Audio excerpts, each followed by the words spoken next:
Good morning, everyone ready? All right. I'm Officer Lorenzo Burrell from the Fort Worth Police Department. We're here today to discuss an update regarding the critical police incident that occurred on January 30th. We have with us today Chief J.T. Monashagan, M-A-N-O-U-S-H-A-G-I-A-N of the Lake Worth Police Department, who will be discussing the events prior to Fort Worth Police's arrival. Followed by Chief Monashagan, we'll have Chief Neil Noakes of the Fort Worth Police Department, N-O-A-K-E-S, who will discuss the events of this incident upon our arrival. Following Chief Noakes, we will also show you body cam and dash cam footage of the events that occurred that day. After the video, both chiefs will be available for questions. Also, the video will be uploaded to the media portal. Chief Monashagan.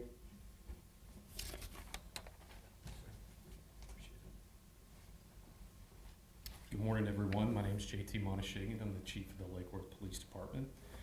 And just want to take you through the events that occurred about a week ago today exactly. So, Lake Worth officer Krista Segeda was on patrol at about 4:17 p.m. in the area of Azle Avenue and Roberts Cutoff when she observed a red Dodge pickup commit a traffic violation. She initiated a traffic stop and that vehicle yielded in the 5700 block of Azle Avenue. She approached the vehicle, made contact with the driver, and he was later identified as 35-year-old Nicholas Sides. Upon contact with the driver, Officer Segeda realized that something was going on. There was some kind of criminal activity afoot, and she requested backup to come to her location. A decision and an intuition that proved correct, because about 5 minutes later, Mr. Sides would attempt to kill her. So when backup arrived, the pair of officers reapproached the vehicle in an attempt to ask Mr. Sides to exit so that they could investigate. When they did that, he rolled up the window and sped away, and the officers gave chase. The pursuit was conducted in accordance with our department's policy, which would allow for a pursuit to take place under these circumstances. The officers pursued Mr. Sides for a few minutes until he ultimately crashed into the backyard of 5217 Buchanan Street in the city of Sansom Park. He drove through the backyard, crashed through a fence, and not too long after his vehicle came to rest, he exited and shot at our officers 5 times. One of those rounds struck the hood of Detective Carly Page's vehicle. You can see that right there. Officers took positions of cover. Mr. Sides exited the vehicle, attempted to run away, but stayed right in the immediate area. They were able to see him the whole time. And from behind positions of cover, these 2 officers tried to negotiate and de-escalate the situation with Mr. Sides. The whole time he was armed with a handgun, at various times waving it around, holding it to his head. And I cannot commend the officers enough for their attempt to bring this situation to a safe resolution. They talked to him at length. They encouraged him that whatever it was that he was going through, they were willing to work with him to bring it to an end. They would make other officers, detectives in the department available to speak with him, but they were unsuccessful in that attempt. Eventually, he was able to return to his vehicle, got back in it, drove through a fence, and a second pursuit ensued. That pursuit concluded in the driveway of 1726 Skyline Drive, where he exited the vehicle and ran into the house. Officers set a perimeter around the house, and a short time later learned that there was a hostage inside. That it was later determined that that was Mr. Sides' mother, exited the house so that we could see her, and then she immediately went back inside. And so the protocol for a hostage situation would dictate that we would make an immediate request for the SWAT team, which we did. While we were awaiting the arrival of SWAT, we were able to secure the release of Mr. Sides' mom. She was safely evacuated from the area, And then we transitioned from a hostage situation to a barricaded person situation. The emphasis in those two situations is very different. A barricaded person is predicated on taking our time, negotiating, de-escalating, and attempting to bring the situation to a successful resolution. But because we were out of our jurisdiction and we had exceeded the capabilities of what our department was able to provide, it was a quick and easy decision to ask Fort Worth PD to come and help us. Fort Worth PD has been a fantastic partner for our department, and so the decision to request their help was an easy one. When the SWAT team arrived, I passed command over to their team, and they took it from there. And so at this time, I'd like to invite up Chief Noakes to detail the involvement of the Fort Worth Police Department.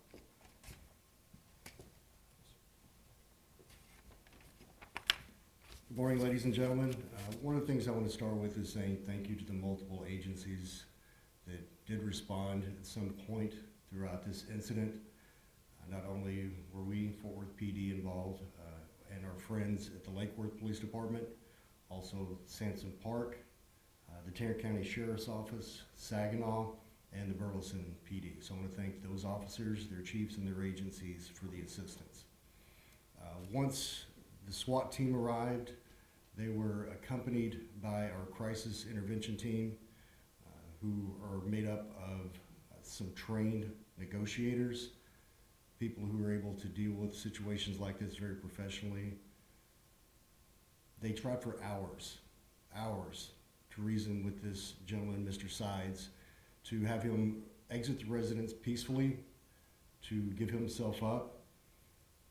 I want to commend everyone on scene for the way that they were able to try to de-escalate the situation the best they possibly could, the patience that they had to negotiate for hours with Mr. Sides.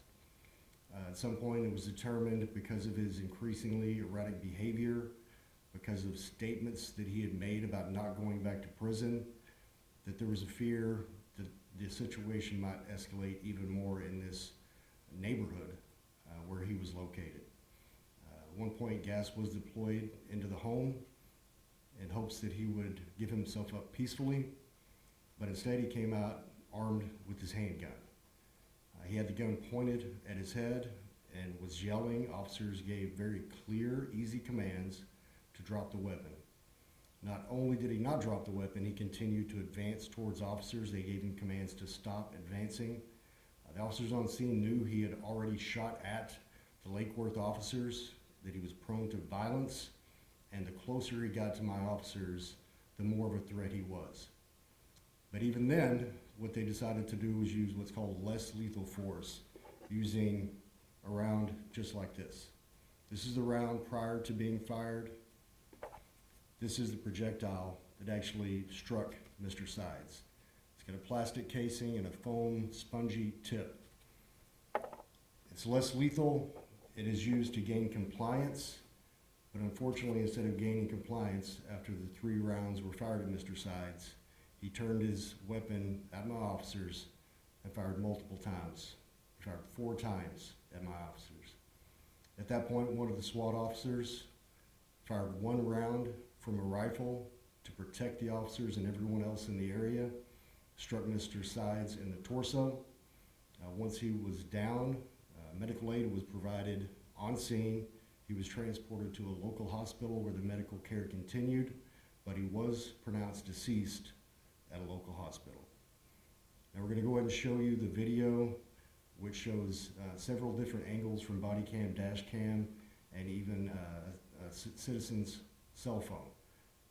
It has a pretty clear picture of how these events unfolded, but Chief Monishagan and I will be available for questions after the video is shown. Thank you.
standoff with the police?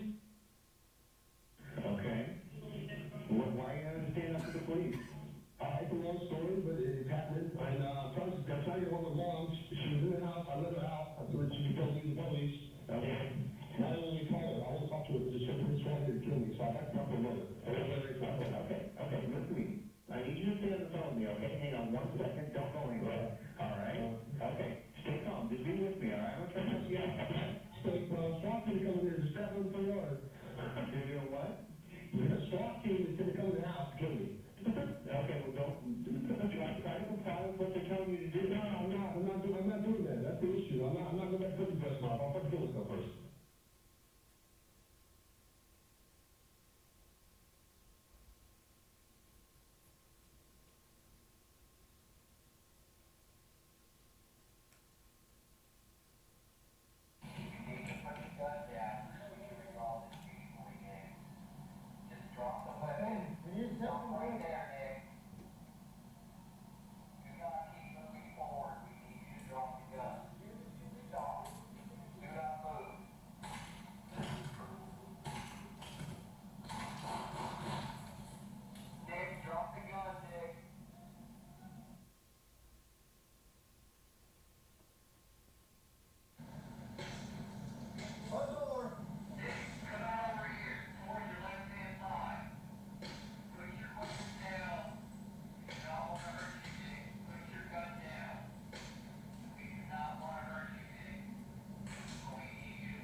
Folks, one thing I want to address before we start taking questions.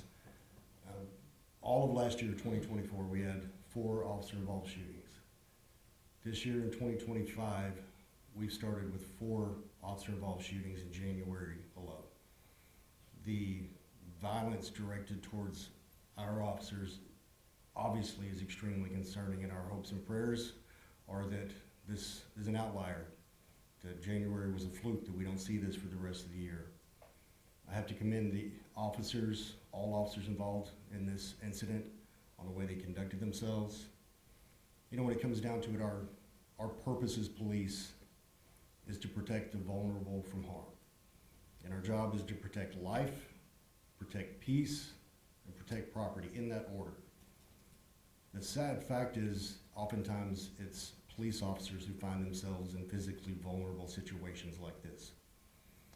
And just like everyone else we serve, they have a right to protect their own lives. Take that a step further, it's not just a right for them to protect themselves. I expect them to know it's a duty to protect themselves. That's exactly what happened in this situation. We had a violent person who made it clear he was not going back. Said he'd rather kill himself. Who fired at the Lake Worth officers, who fired at my officers on scene, and forced my officer to make a decision.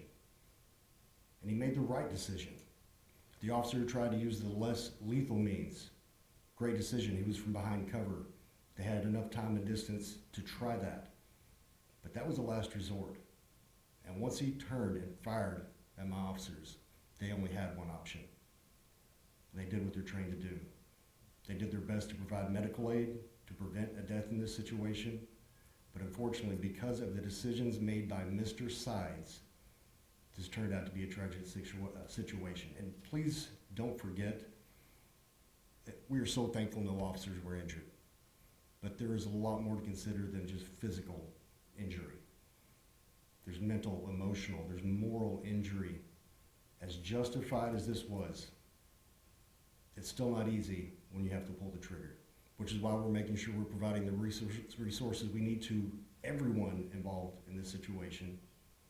We're making sure those resources are readily accessible. We're making sure they're effective, and if that officer so chooses, are completely anonymous as well. In law enforcement, we've done a lot to train people to be prepared to respond to incidents like this, but we failed to prepare them for the aftermath, for dealing with what happens in the days, weeks, months, and years after. We are making sure, and I know I speak for Chief Monishagan when I say this, we are making sure these officers receive what they need. We'd be happy to take any questions you have now. Chief, can you just quickly explain the video? That exchange of less lethal weapons is also when they use lethal weapons when he fell? Yes, sir. As he continued to disregard the commands to drop the weapon, as he continued to advance forward, they used the less lethal option. There were 3 rounds fired, and instead of the desired result we wanted, which was compliance, dropping the weapon and surrendering, he decided to fight. And he took the weapon, pointed at the officers, and fired at them 4 times. After those rounds were fired by Mr. Sides is when you see the round fired by my officer. Initial contact with the Lake Worth officers, where she went up there, it looked like she was handing something back to him. Do we know the conversation that caused him to take off or escalate, and why? You mentioned he didn't want to go back to prison. Did he have a serious criminal record previously? He did have a serious criminal record. The exchange between Officer Segeda and the suspect was, there's not a lot to remark on that. It was a fairly normal encounter, as they would have with any driver. But his behavior was different than that of an ordinary driver. Something about how he acted or how he was communicating with her caused her to believe that there was some kind of criminal activity afoot. It's hard for us as police officers to articulate that feeling sometimes. But in this case, as I mentioned before, her intuition was right. He was armed with a weapon. He had every intent to kill her or to kill himself. And so that feeling she had was correct. And thank goodness she paused and called for backup. And that's when he took off? Correct. That's when he sped off, when she called for backup? When backup had arrived and they had decided they were going to approach the car and ask him to exit, is when he drove away. And his criminal record at all, was there anything violent in that record? Do we have a list of charges? Yes. So he was on parole for ag robbery. He was also on federal probation for unlawful transport of weapons. At the time, other arrests included multiple for drugs, burglary, evading, and unlawful carrying of a weapon. And do we know, that you mentioned the officer's intuition, did we ever discover if he was in the act of something criminal like her intuition led her to believe? Other than being a felon on probation in possession of a firearm, we don't know that any other crime had been committed prior to the traffic stop. Chief, your officers really set the tone, seems like, as far as the calmness, if you will. I'm just a lay guy, of course, but I was amazed at how, even after he takes off, I mean, they're just like calm, and then he crashes through the fence, he's shooting, and they're just like calm. Can you explain that? I agree. Their conduct and behavior is absolutely commendable. It's what we want to see as police chiefs, although we pray they never have to use those skills. But Officer Segeda is a 16-year member of our department. She was a dispatcher for 10 years before going to the police academy and becoming a police officer. She was the first person ever sent by our department to the police academy, first female canine handler. She's everything that you would ever want in a police officer. And She's a mental health peace officer. She's gone through crisis intervention training, and in that critical moment, she was able to tap into all of those years of experience and try to bring that situation to a safe resolution. But as Chief Noakes mentioned, the outcome was dictated by the suspect. In our eyes, the officers did everything they possibly could have done to bring this to a peaceful resolution. How is her condition now, or how is she doing? She's doing as well as could be expected. The other officer that you saw in this case is Detective Carly Page, and interestingly enough, Officer Segeda and Detective Page were classmates in the academy together. And so they have a very unique and special bond. They've been able to lean on each other and discuss this at length. So they have the support of each other. As Chief mentioned, we provide support to our officers as they work through this. And so we're going to continue to do that. It's a life-changing moment for anybody that would be involved in something like this. So it's something that she'll have to deal with for the rest of her life, but we're going to provide her with the tools that she needs to do that successfully.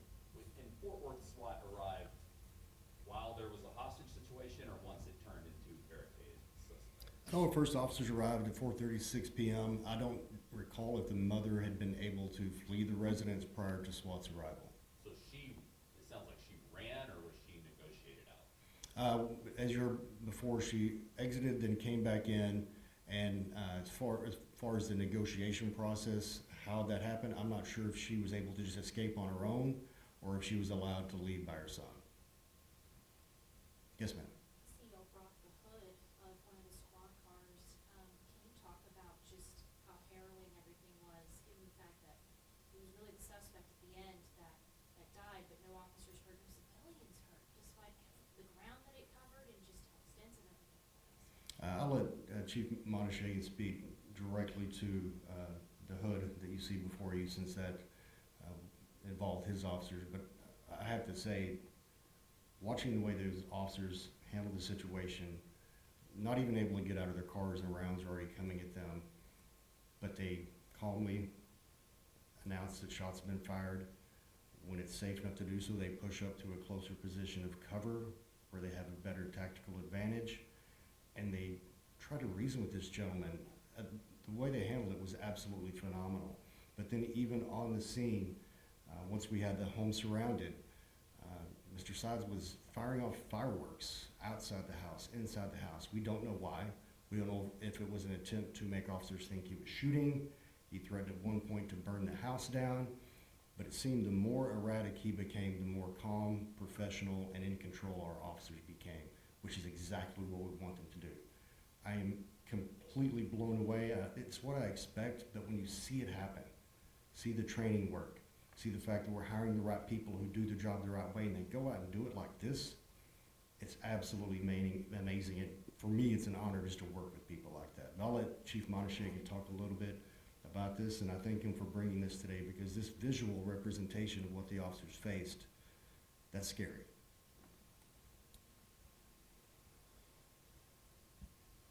I only have a simple phrase to offer you, and I think it's only by the grace of God that no officers, civilians, or anybody was hurt.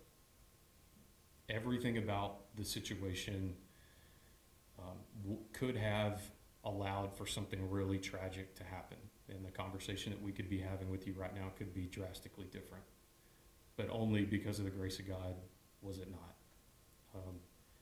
Any loss of life is sad, and we never want that. But all things considered, especially the fact that it was the suspect's own decision that led to that outcome, I can only thank God and have that it worked out the way that it did. One more question, anyone? Chief Noakes, as your time widens down, what is the state of policing in your opinion? You mentioned that there's been more violence in this year than all of last year, right? So as far as the state of policing right now, when I look at the men and women who serve the way they do, and this is a perfect example of what I'm talking about, the state of policing is incredible because we have the right people doing the job the right way. It's It's amazing to see the way they handle themselves, even in situations like this where they could lose their own lives. They step up to make sure they're protecting the community. The threats of violence towards officers that we have seen across the country for several years now, that scares me.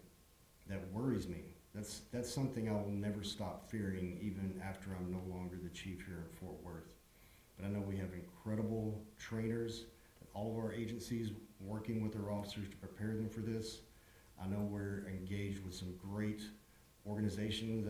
For instance, we have our peer support team, our wellness unit.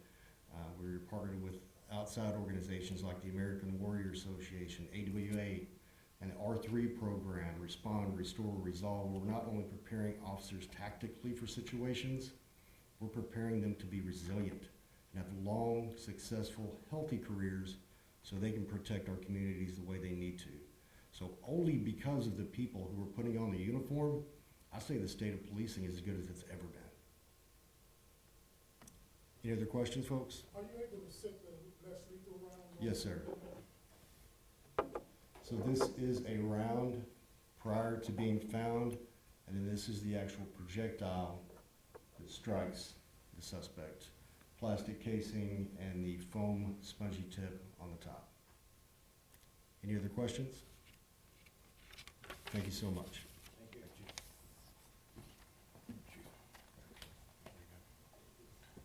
Thank you. Our media partners, we do have an email that should already be in your inbox that has the release on this, including a link to the video. Thanks again for being here.